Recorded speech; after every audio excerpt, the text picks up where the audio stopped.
Assalamu alaikum, bienvenue à cette quatrième leçon pour apprendre à lire l'arabe. Cette leçon, c'est en fait la suite de la précédente qui consiste à apprendre à reconnaître et à prononcer les lettres de l'alphabet arabe. Plus particulièrement lorsque ces lettres vont être jointes dans l'écriture pour former des mots.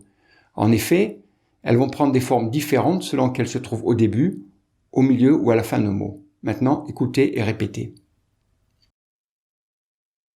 عين عين عين ها عين خين ها خين لام خين كاف يا صاد فا خين خين قاف خا ها خا كاف عين ميم خين ميم فا ها ذال ها نون صاد ذال شين خين خين ها ضا تا تا ها ميم يا خين ألف لام عين جيم خين ها فا خا عين لام كاف لام تا نون با نون واو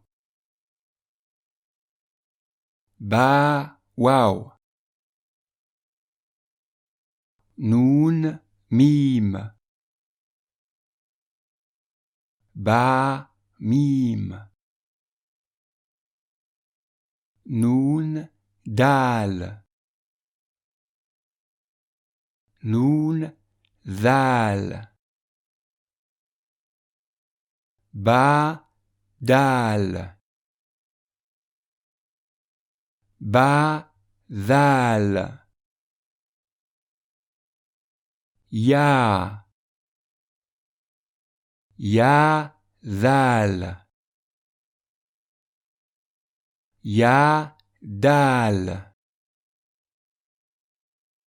تا تا دال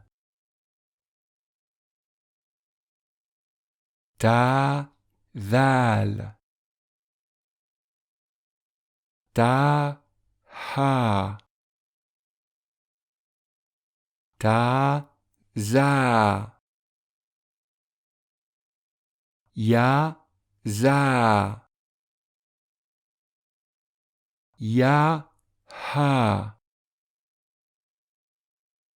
تا ها تا تا تا را با را نون را یا را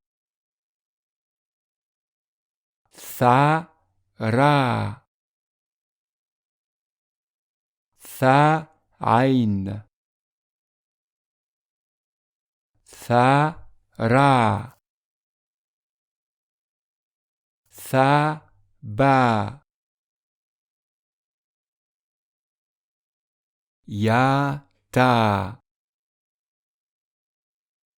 نون ثا تا ثا تا لام همزة لام همزة نون همزة جيم همزة يا تا يا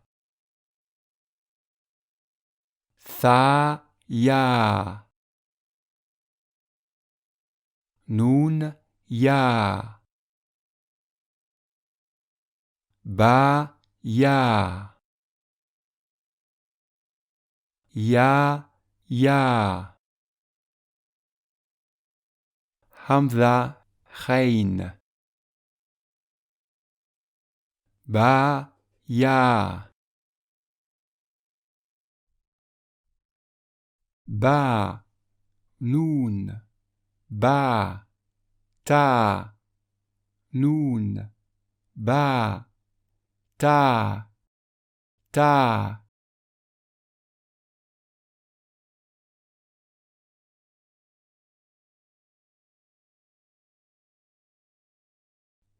ثا نون يا تا يا ثا با ثا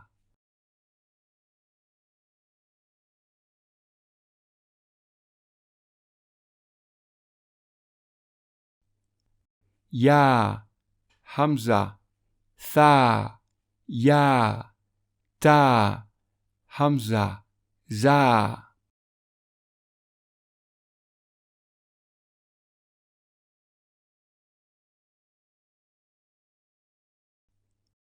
قاف عين فا فا قاف قاف خين فا خين عين غين فا همزة عين خين فا عين قاف غين قاف فا عين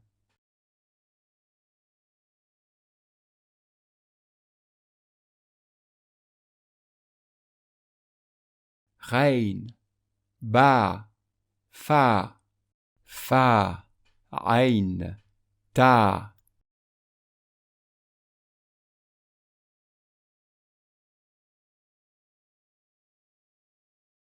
قاف ثا فا يا همزة عين غين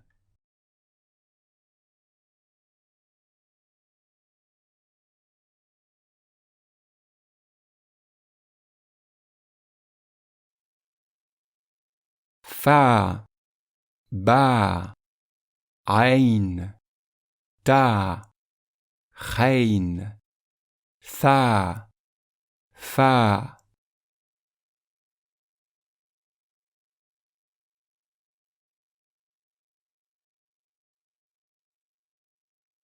نون فا ميم يا كاف كاف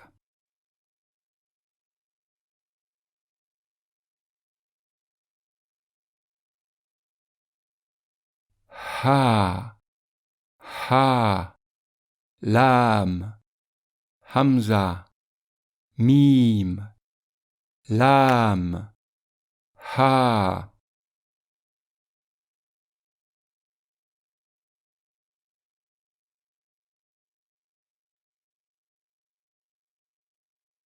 Kaf. Sin. Sad. Ba. Ha. Ta.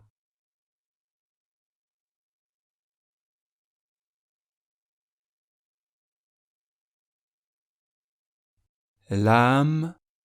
Ba. Alif.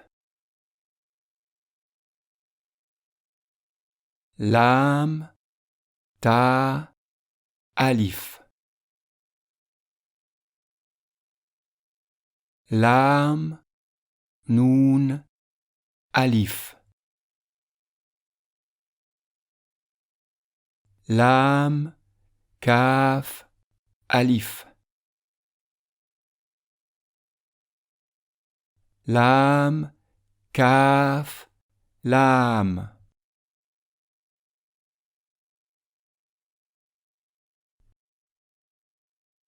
Lam. Lam. Ha.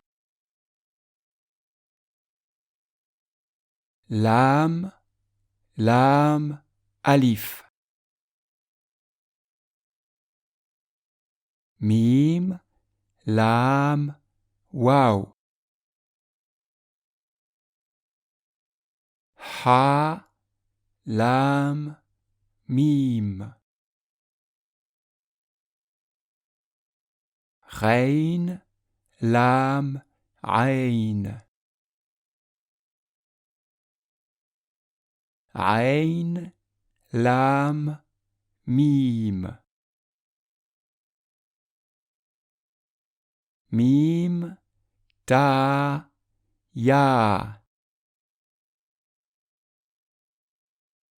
Kaf. Fa. Ya. Ta. Ba. Ya. Fa. Lam. Alif. Ba. Ha. Za. Lam. Ba. Ra. Jim. Lam. Ba. Ha. Ain. Alif. Ain. Jim. Ha.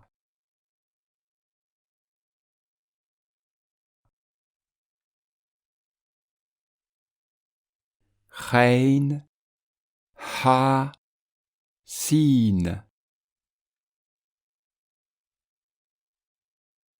Ta. Rein. Dal. Cha. Kaf. Rein. Sin. Ta. Ain. Ha. Fa. Ta. Fa. Cha. Val.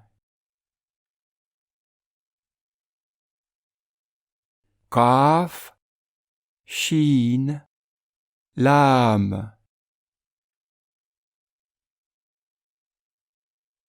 Shin. Kaf. Shin.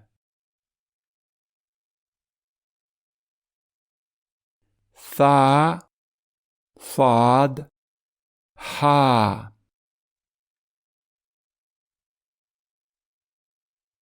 Dad. Tha. Cha. Ta. Sin. Jim. ja, vad, va. Fad, va, fa. Kaf, pa, shin. Mim, nun, kaf.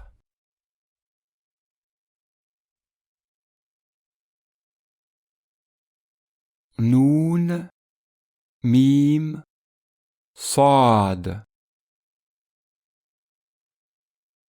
Va, ya, mim. Hamza, kaf, ta. Ha, hamza, nun. Ba, ha, kaf.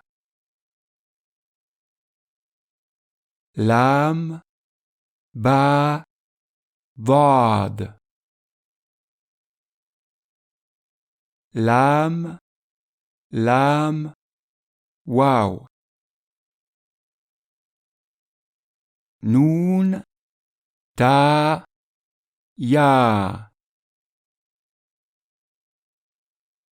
Ha, ha, ha. Ein, ein, ein. Geen, geen, geen. Lam, lam, lam. Mim, mim, mim. Nun, nun, nun. Tha, tha, tha. Il y a de nombreuses études et théories sur l'origine de l'écriture. Les spécialistes pensent que c'est le proto-sinaïtique qui date de 3800 ans, c'est-à-dire 1800 ans avant Jésus-Christ, qui est un des alphabets les plus anciens connus, qui serait par évolution à l'origine de la plupart des alphabets qui sont utilisés de nos jours. Cet alphabet proto-sinaïtique, il comporte une vingtaine de signes que vous voyez au bas de l'écran. Pour en comprendre l'origine, le plus simple, c'est d'essayer d'en construire un nous-mêmes. Imaginons par exemple que nous parlons français, mais que c'est une langue orale uniquement. Il n'y a rien par écrit. Si on voulait inventer une écriture, comment est-ce qu'on s'y prendrait? D'abord, il faudrait commencer avec les objets de la vie courante. Le soleil, la lune, un poisson, la main et du blé. Comment faire pour les écrire? La première chose qui vient à l'esprit, c'est de faire des dessins qui les représentent. Il faut que ces dessins soient clairs pour que tout le monde puisse les reconnaître facilement et aussi les dessiner. Donc par exemple, pour écrire le mot soleil, on dessine un soleil qui se lève. Pour la lune, on peut penser à un croissant. Le symbole du poisson est tout à fait évident. Puis la main et un épi de blé. On comprend qu'un tel système d'écriture a des limitations. Il faut faire un dessin différent pour chaque chose, pour chaque objet. Et il faut être capable de les reconnaître très précisément. Comment faire par exemple des dessins simples et être capable de reconnaître un rouge-gorge d'un moineau. Et ça se complique encore lorsqu'on essaie de représenter des choses abstraites comme la faim, la pensée ou la colère.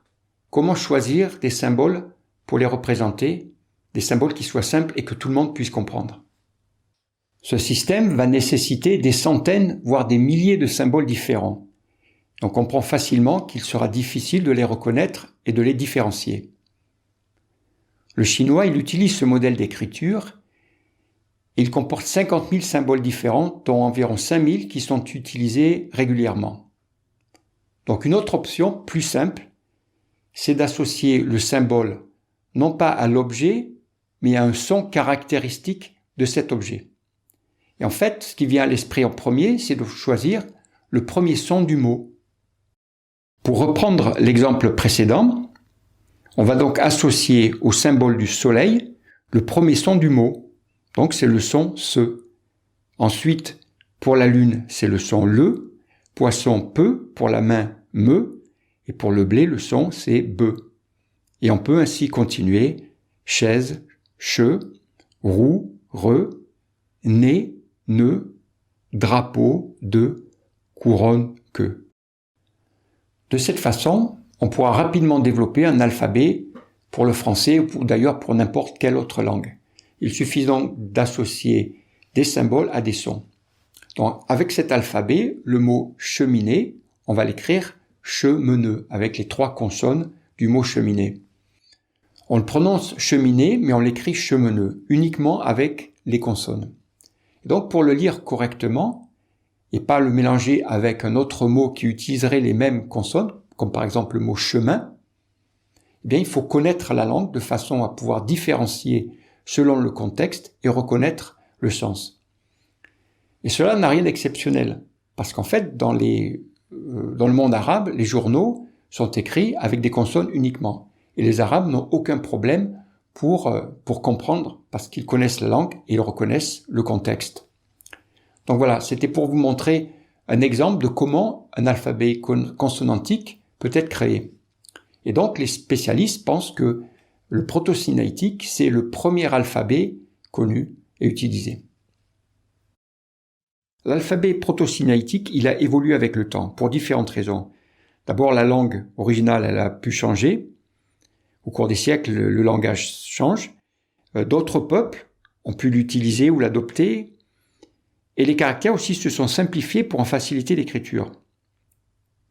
Vers 1000 ans avant Jésus-Christ, avec les Phéniciens, qui vivaient dans la région du Liban actuel, il est en fait devenu le premier véritable alphabet, dans le sens où les symboles n'avaient plus de lien direct avec les images ou les objets du départ. Ils étaient maintenant uniquement associés à des sons et devenaient donc des lettres à proprement parler. Vers 750 avant Jésus-Christ, il y a eu une évolution majeure dans l'histoire de l'écriture, car les Grecs ont introduit les voyelles dans l'alphabet. Avant, l'alphabet était uniquement des consonnes. Ça veut dire qu'on pouvait lire un mot sans nécessairement le connaître ou le reconnaître. On peut ouvrir ici une petite parenthèse pour expliquer quelle est la différence entre les consonnes et les voyelles. En fait, c'est toute une question de perception du son, comment on entend le son. Les voyelles, ce sont des sons clairs que l'on peut prononcer seuls, comme par exemple A, I, O. Les consonnes, par contre, c'est pas vraiment des sons, c'est plutôt des bruits, comme des sifflements, des roulements, des claquements. Par exemple, sh, t, b. La lettre ba en arabe. Le son, c'est b. Et en français, c'est b. En fait, une consonne, elle peut pas se prononcer seule, parce que c'est juste un bruit. Pour la prononcer, il faut rajouter une voyelle. Ba, b, ou ta, t. Mais le son, c'est b, t. Voilà la différence. On peut voir sur ce tableau qu'il est raisonnable de dire que le proto-sinaïtique est à l'origine de l'alphabet latin moderne. Pour l'origine de l'alphabet arabe, il y a de très nombreuses théories, mais celle qui semble revenir le plus souvent, c'est celle qui disent que l'alphabet arabe viendrait du proto-sinaïtique en passant par le phénicien, l'araméen et puis le nabatéen. Pourtant, si on compare l'arabe avec le phénicien ou l'araméen, la différence entre les lettres est tellement importante que vraiment on ne peut pas dire avec certitude qu'il y a un lien avec ces alphabets, ou d'ailleurs avec d'autres. Nous avons déjà expliqué que la forme de certaines lettres arabes était très particulière. En effet, elles ressemblent à la forme et au mouvement de la bouche ou de la langue au moment de les prononcer. Donc si on voulait décrire cette caractéristique, le mot le plus approprié, c'est phonomorphe, qui provient de 2 mots de grec ancien, phono, qui veut dire la voix, le son, et morphe, qui veut dire la forme. Donc si on accepte l'idée que l'alphabet arabe serait un alphabet phonomorphique, alors il est absolument unique dans sa conception, et il ne ressemble ni de loin ni de près à aucun autre alphabet connu. Et donc toutes les hypothèses sur lesquelles les spécialistes se basent pour montrer que le phénicien ou un autre alphabet serait à l'origine de l'arabe, eh bien elles sont pour le moins très discutables. Et sur ce, je vous dis assalamu alaikum wa rahmatullah wa barakatuh.